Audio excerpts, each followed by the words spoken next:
Hello, and welcome to Painless Universal, a conversation with myself and Welsh. Today I'll be talking to Tola Fisher. I am extremely inspired by this lady. One of the things that we'll be talking to you about, she and I, is the definition of happiness and success. For many, many years, I've been trying to understand that definition myself. What does it truly mean to be successful, and who's giving us that benchmark, and what is that benchmark for? I remember growing up as a child and someone says to me, to be really successful, you have to achieve 5 things. And I thought, what are you talking about?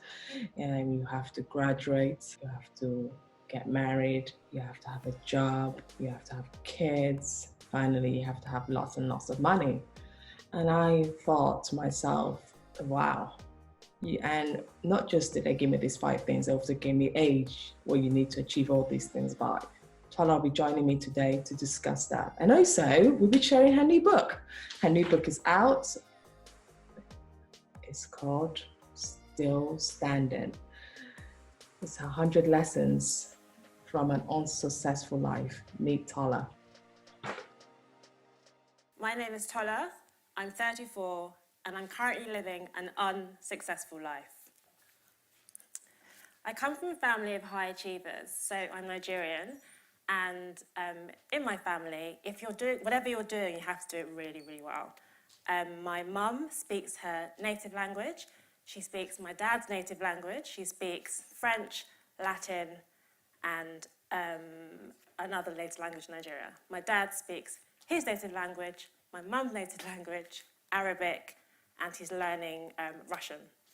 My brother speaks English, he's learning Arabic at university, and he's learning Catalan. And my sister speaks Latin, French, and German. And I speak English, full stop. Everyone, welcome again to Painless Universal. As I previously said in my introduction, meet Tola. Tola, thank you so much for joining me, and it's a pleasure, especially... Thanks for having me. especially reading your story. But before we get into that, could you just tell us a little bit about who you are and, first, who you are first? Yeah, sure. So my name is Tola Fisher, and I'm a writer, journalist, and now author. Yay! I work for a Christian organisation called Premier Radio, and they have a magazine which I edit called Women Alive. I've been doing that for about 7 months, but I graduated with journalism, so it's something I've been doing like my whole career basically, and I absolutely love my job. And I'm just really happy that I've finally done one of the things that's on my bucket list, which is write a book. Wow. And how did you get into writing? Because I know I wrote my book as well, and I won't call myself per se a writer. I wanted to send out my message out there. But your book, and I read it, it's definitely what a writer would do. How did you get into writing? Well, it's interesting, really. So my family's Nigerian, and when I was about maybe like 3, 4, maybe 4, my primary school teacher told my mum that I was really slow at reading. And my mum is like this typical Nigerian who's really focused on education. Her reaction was, no, she's not slow. Took me out of school and taught me herself to learn to read and write. And so I kind of feel like I owe it to my mum, really, because that just really helped me kind of get a lifelong love of like reading and words and books. And I just read everything in the house.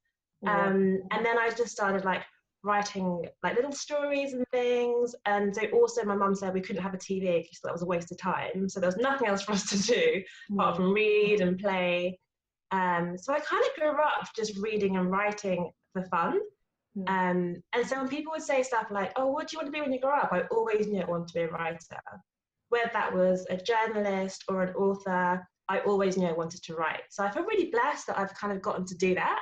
Yeah, what excites me about what you just said about your mum, because I see so many kids today, and one of their struggles is actually reading. They find it absolutely difficult to read, especially at an early age. What step did your mum use to engage you to read? What did you, I think anyone listening to this would like to know those tricks and tips to utilize to get kids to read. What did your mum utilize to help you? That is a very good question. I actually don't know. I haven't actually kind of dug down and asked her, like, Mum, what did you do to help me read? But I know that my mum loves reading and she loves writing and she loves words. So I feel like if you're going to, just like it's important for a teacher, any teacher, to love the subject they're teaching to a child, to kind of show that, I think you really have to engage on a personal level as well. It can't just be a thing where you're telling your child to do something that you wouldn't do. And I'm not a parent, so I'm not telling any parents what to do, but I think it's important that the passion comes across as on a personal level as well, so your child can see that this is such a fun thing to do and people love doing it. You know, even mummy loves doing it, and that kind of thing. I agree. I'm a parent, but I know I can listen to you because there's nothing like knowledge of a person who's received that gift from their parent. For me, being a parent, I see it for my two kids. Because I have so much work, I'm always on the computer. But what I try to do in the evening, I have to really turn off the computer totally to actually focus that energy and time on picking up a book and enjoying the reading process with them, because that is the only way they enjoy. Because my daughter, for example, she loves to read and she will ask me every night, Mommy, could you read me this book? Every night. So it's like, okay, this girl has a skill here, I better utilize Yeah. Yeah, so it's very, very important. You know, coming back to you, your story is really one that inspires a lot of people, inspires me. And now in my introduction, when I introduced you, I said, this is a girl who is challenging us on the way we define success and happiness. Because I think this is a challenge. Because I said in my introduction when I introduced you, which is the proper thing here, is that when I was I can't remember the exact age, I think probably 21, and I met someone, and a person started saying to me, there's different rules of success, and there's to know you've achieved in life, you need to do A, B, C, D, E, F. And one example, like getting married, having kids. And like you, I'm from a very strict home that literally lives by that rule as well. And I listened to your TEDx talk. Oh, thank you. I listened to what you had to say. Could you tell me a little bit about your background growing up and what led you to your findings of who you truly are? Yeah, so firstly, thank you so much. I appreciate you watching my TEDx. It actually feels crazy to be talking about a myth of success on a platform like TEDx, which is actually I'm really privileged to have gone on there. I think the thing for me is that I always felt like I've been a bit of an overachiever because my family are really high achievers, and I was a little bit of an outlier because I did not line up to the things that they were doing in my head. My family are just speak loads of different languages, they're very clever, and they're very hardworking. And I was like the creative, artsy one. So I think comparing myself to them, I didn't feel like I was measuring up to the levels of success that I was seeing around me. And so I was determined that I was going to hit these milestones so that no one could say that I wasn't succeeding. So I really wanted to get married and pursue my career in journalism or writing.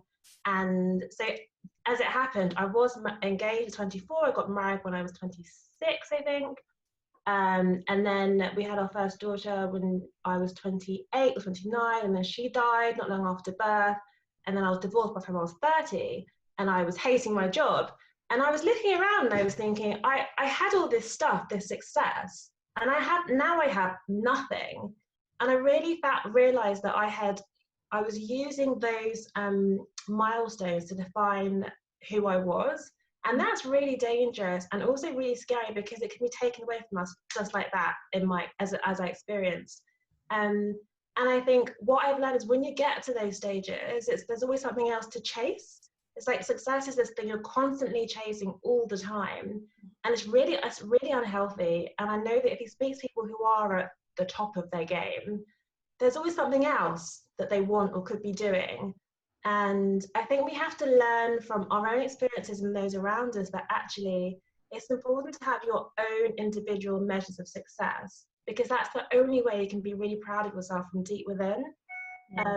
And there are some things that I realized that I've been looking for as markers of success, but actually they weren't that important to me.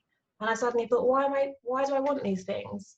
So it took some self-evaluation. It's been a journey, and I'm still on that journey now.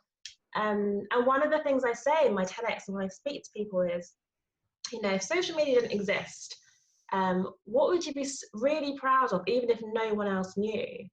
And if you had nothing to kind of shout about on social media, how would you feel?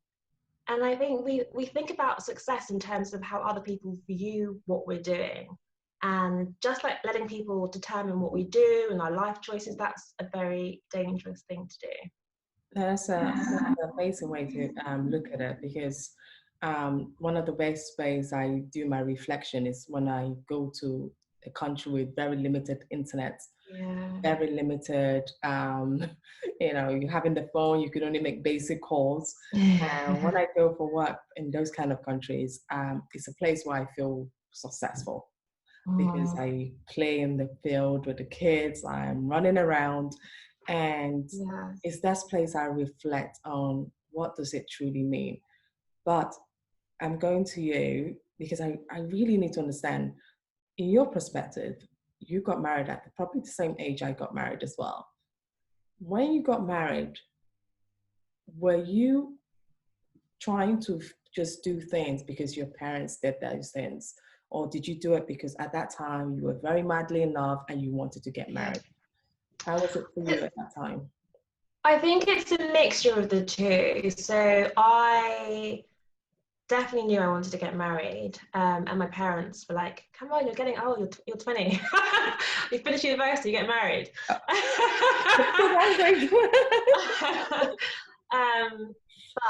I absolutely loved my husband. I did really love my husband. But what I had learned is that I wasn't actually ready because I didn't know who I was. So, and some people say stuff like, right person, wrong time. I don't necessarily agree with that, but I do feel as though I did not know Tola like I do now. And I was making a decision based on what people around me were kind of saying. It seemed like the natural next step. And so I didn't want to wait to get married because actually, as you'll see in the book, my ex actually did say, should we wait a little bit before we get married and have a longer engagement? And I was like, no, absolutely not. Let's get married now. No way. And I think that was a mistake for me. I think timing, we didn't have the solid grounds our marriage needed, our relationship needed for marriage. But I rushed into it because everyone else was doing that, and that's just what you did when you were in love. And that was a really, really hard lesson. I don't know if we'd waited, whether we still would have been together now. I don't know those answers, but I do know that I definitely, personally for me, should have waited. How would you separate success for your parents? Because as a child growing up in an African home, I know one of the things they would keep reminding you is that, you probably they wouldn't say it, but you could see it. They're all around them. Your father, your mother, all doing well. How do you separate that if in your journey of finding yourself? How did you separate? Mommy's doing this, daddy's doing this, my brother might be doing this, my sister might be doing this, but you know what? I'm now contented with who I am. How did you learn to do that? I am still learning to do that, and it's still a journey. I think the biggest thing for me is, so I'm a Christian as well. So I grew up with the success from my parents ingrained in my head and the faith from my parents ingrained in my head. And it was when I started to have my own relationship with God and develop my own faith that I realized that I need to develop my own ideas about everything, not just that. And I started to actually really think about what made me proud. And you were saying earlier about personal reflection.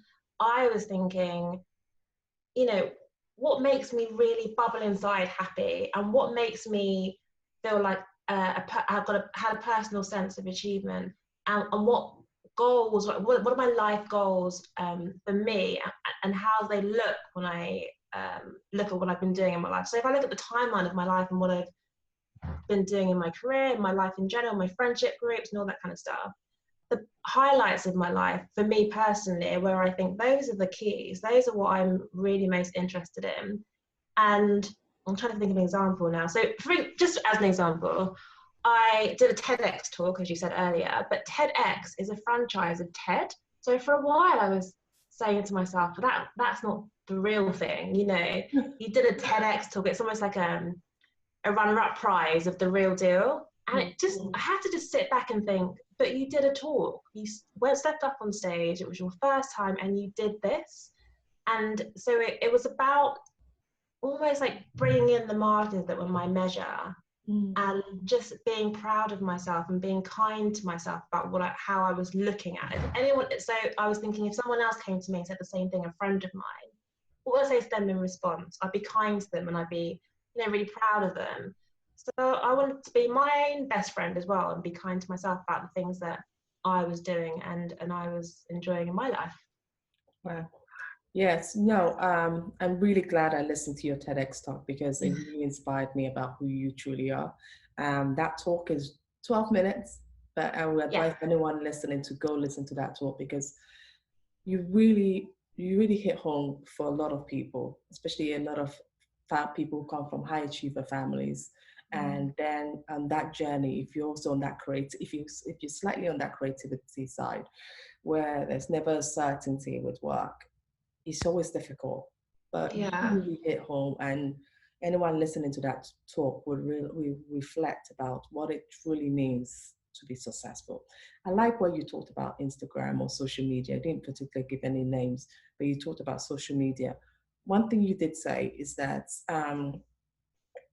when you were thinking about this special project, this baby here, one of the things people kept saying to you is, how many followers did you have? How many this thing? How did you take that? And how did you still ignore that conversation and still manage to say, you know what, I might not have that many followers, I might not be the most liked person on that platform, but I'm still going to have to do what I need to do to put this message out there. How did you go about from doing that? Well, I think I'm quite stubborn. I think that's just something part of my nature. And so people were saying to me before I started writing, when I was writing this book, people were saying, if you want to get a publisher in this day and age, you need to already have a brand and already have a following. I didn't have any of those things. I had like 500 followers or something. I'm probably still near that, to be honest. I haven't grown it massively since then. But I knew that my writing was good. I think because I started to believe in my ability to write much more than I had in the past, and because I worked in publishing anyway, in the magazine industry, I was asking friends of mine who were working for different publishers to have a look at my manuscripts and see what they thought.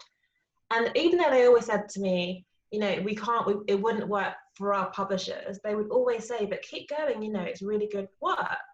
And so I just pursued, and by the time I got a publisher to line up with what I wanted to do, I had emailed over 100 literary agents and publishers, because I wanted to get a publisher on board so I could publish traditionally and not self-publish, because I felt like I need someone to help me with the proofreading and look over it and the marketing, and a publisher will help you do that.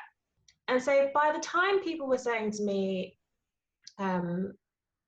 you need to build up this brand and following, I thought, but I've already got here without any of those things, so I'm going to continue. And I think because I was an outlier growing up in my family, I was the odd one out. I would say I was the least clever person in my household. I'm used to having to work my way around to get what I want and to get what I need. And that's, I think it's like an inner strength. I was trying to use the strength I had and just be the odd one out. So what if everyone else needs to go have a following to get a publisher? I don't need that, and I'm going to just pursue it anyway.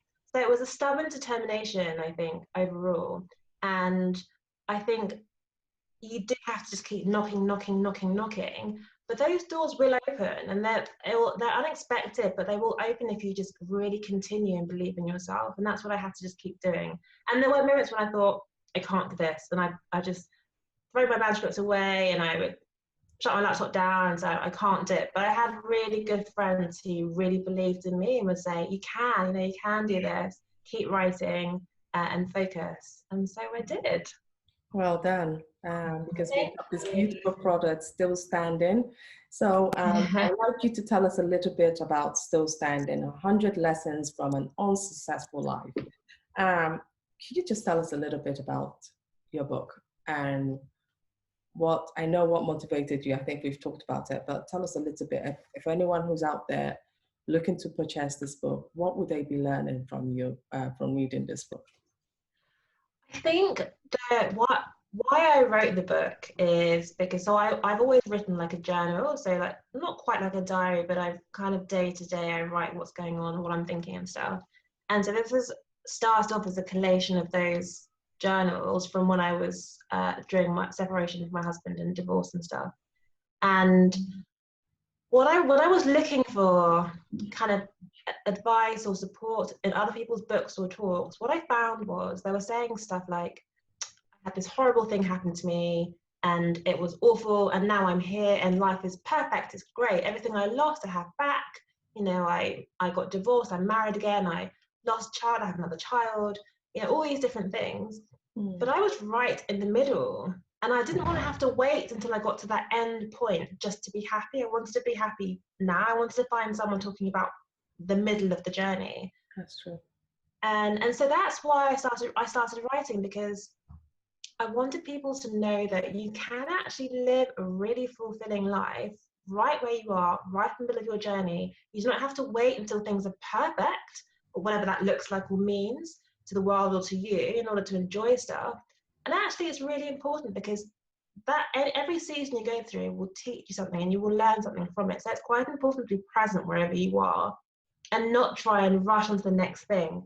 And what I learned was I was able to find joy right where I was. And I hope people reading this book will kind of resonate with some of the lessons in there, that actually we're all learning something, and there are always life, there's ups and downs, you know, there's hills and valleys, but we're all learning something, and there's always something to be grateful for and to be happy about. And so we should seek those things. And when you go through the book, because I'm on chapter 76, right? I've got my face, yeah. So I'm Let's on see what that 76. one is. I've been reading. You know what? I've enjoyed reading this. I'm not a big reader, I have to be honest with people.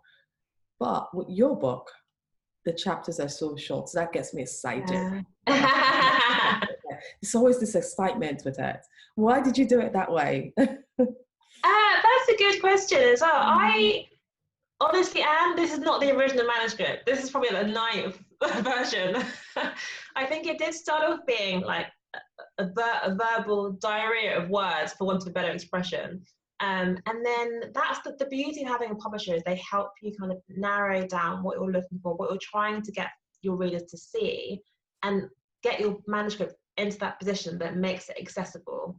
And the big thing is, for me, I wanted it to be accessible. I didn't want it to be like a lengthy tome, which is very hard to read and hard to get into it. So I wanted to cover difficult topics, but in the way that people could easily access. And yeah, I wanted to kind of have a devotional quality, because when I was saying earlier that I was looking for advice and support in every day of my journey, I was trying to write something which would mean you could pick it up in the morning and it would encourage you for your day. And then you could put it away until tomorrow. You didn't have to sit down and read it all in one go. And I hope that's what I've achieved, because I wanted the bite-sized pieces to be like everyday food, you know, so it's like 100 days of just your daily food to encourage you in whatever you're doing in your journey. And yeah, so I'm really, that makes me happy that you don't like reading, but that you're reading it. That makes me really happy. Absolutely, I am reading it, and honestly, if you're to describe one of your favorite chapters when you were writing this chapter, what chapter would you tell us as being? And I mean, all of them are amazing, but a chapter that you would tell someone to dive into, to go get a lesson for tonight. Someone's taking away a message and feeling down, not happy with themselves, where they find in life. What chapter would you say they should really go? Oh, losing Annie. Oh, I enjoyed reading that one. It was really, really touching. What chapter would you say you would tell them to dive into tonight, because they only have time to read one page? Yeah. Recommendation. There is one. I'm just trying to remember where it is, and it's not. You might not expect it to be something that one that I recommend. Yeah. If you're feeling low, but let me just see if I think it is. Yes, I think it's number 55. It's called Be Childlike. And this is, so I've got, there are 100 lessons to split into 10 sections. Mm-hmm. and they're like identity and loss and marriage and relationships. This is actually in the loss section. But so it was when I was going through, so I was my daughter had died, not long died, and my husband had already, my ex then husband had filed for divorce. I Were was you struggling expecting with her to both die those. though? Was Sorry? it sudden, or did you know it was going to happen?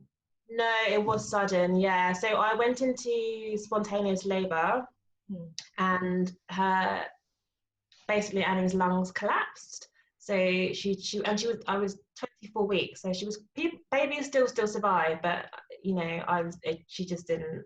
Yeah. And and it was a really obviously really tough time.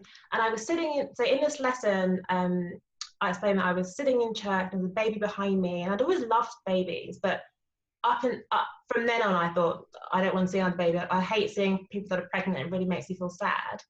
And this child just wouldn't stop tapping me on the shoulder.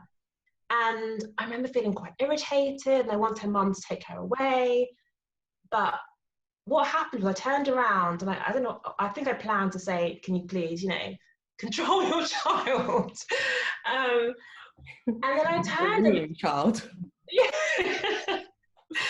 This beautiful baby had her arms out to me, and I just felt my heart just fell. And her mum said, do you want to carry her? And I said, I don't know why, but I said yes. And as I carried her, she put her head down and went to sleep, and she was completely calm. And I feel quite emotional thinking about that now, but it was a strange way of healing because it really helped my heart to heal from that pain. Wow. And it's, you wouldn't expect it to happen in that way. You might think maybe another baby would help me feel that way, but just carrying this really precious child really helped me. And then the next time I saw her, she wasn't interested in me at all. So it was like whatever she needed to do at that point, she felt like she had done it. The healing had begun. And it was just a reminder that there are so many beautiful things in the world around you. Even when you're in your own personal hell or pain, there are things that can touch you and reach out through your grief and can really help you heal. And if you are open to those things, you might be surprised as to how you feel. And how did you remember your success? 100 lessons. How did you get the 100? Were you going for each? I was like, 100 lessons for unsuccessful life. That was really, How did you get 100? Well, 100 is a nice round number, isn't it? I think when I was thinking about doing a devotional, I was thinking, one a day. But then my publisher said that's a big commitment for someone who doesn't know you to kind of follow you for every day. And so I think I had maybe 100 and something, and then we kind of narrowed it down to 100 just because it's a nice round number. But my hope and my prayer is that actually I will do an extension of this book and do more lessons, because there's always more I've been learning since. So yeah, it was just a nice round number that wasn't too much for someone to read, but it was enough meat for them to get their teeth into. And anyone looking to buy the book, where can we buy it? Yeah, so they were sold out on Amazon. I think they're back in stock now on Amazon. So you can buy it from amazon.co.uk, and it's just, it's still standing by Tola Fisher. And you can buy it from Waterstones, or my publisher is called SPCK, and their website is spck.co.uk. If you just Google Still Standing by Tola Fisher, it'll come up with a list of people where you can buy it from online. Or you can also go into your local bookshops if they're open and ask for it, because they'll have it on order and they can order it in for you, so you can buy it in person. Oh, perfect. I would be expecting you to go around and be doing lots of talks about this because it's an amazing book, and I would honestly, I would encourage anyone out there who hasn't read this book to go and get a copy, because what you really said is true. We always think about the end and the beginning, but we very, very very rarely talk about the middle. And this so often happens to middle child as well. My sister, who's the middle child, she always gets lost and forgotten. People always assume she's okay. So they'll talk about me, the older one, and my younger sister, but the middle one is always one child, always lost, because, you know, people just assume the big You're one will take care of fine. you, or the younger one will take care of you. So I think in life as well, that middle process of being now, that middle thing of now, is always forgotten in context. People give you this beautiful, I found my joy along the way, but not really the true now bit, which is something your book captivates very, very well. And I really thank you so much for being so open and sharing that story. Oh, thanks, I would Anne. come now to the final question where you talk about how you define success, going through your journey and everything you've learned so far, and looking at things live today, even in light of coronavirus. Where I saw your article you did with the Huffington Post. That was a beautiful article, by the way. Yeah. You wrote beautifully about what are we actually. I think the title was very precise about pandemic. How were you happy? I can't remember. Were you happy that we had it, and that this will make us now could sit back and really think, what does it truly mean to be successful? Yeah. Some people can't go to their work because of all the pandemic. In your message, your final message, how would you define success in light of now that we are in the world we are today? How would you, and someone who's struggling out there to really find their true success, what would you say to them? Oh, yeah, good question, actually. I think what I say now is that I really feel like I'm living the life I was created for. And that might sound like a really big, huge statement, but actually it's quite small, because I think no matter what is going on around you, because there are so many things out of our control right now, like the virus, and there's the protest of Black Lives Matter. There's a lot happening right now. But if you are doing the things that are giving you that personal joy, that are fulfilling your personal goals, and on a day-to-day level, and you are loving and you are being loved, and there's a level of personal satisfaction, that's what I'm calling like living the life you were created for. So one of the things in that article is that there's people sometimes sneer at housewives and people that are stay-at-home mums, because that's not a real job. But we've all seen now people homeschooling. That is a very, very real and serious job, and it's a hard one. So it's Very things hard. that, yeah, I mean, so it's that, what were you created to do, and doing that one thing well. You don't have to be doing on some Forbes list or 30 under 30 list. Just on a very personal level, like, what are you doing that is, you really feel like it fills you with joy when you think about doing it, and you know that you're doing it well and that you are called to do that. That's what I think is success, and that's where I am right now. Wow. Well, Tola, I would be finishing this book, and I'm writing Yay! a review about it putting it on my website. Thank you. Yes, I'll send you the link once that's up there. Amazing. And I really want to thank you for your time, because this has been an inspirational conversation.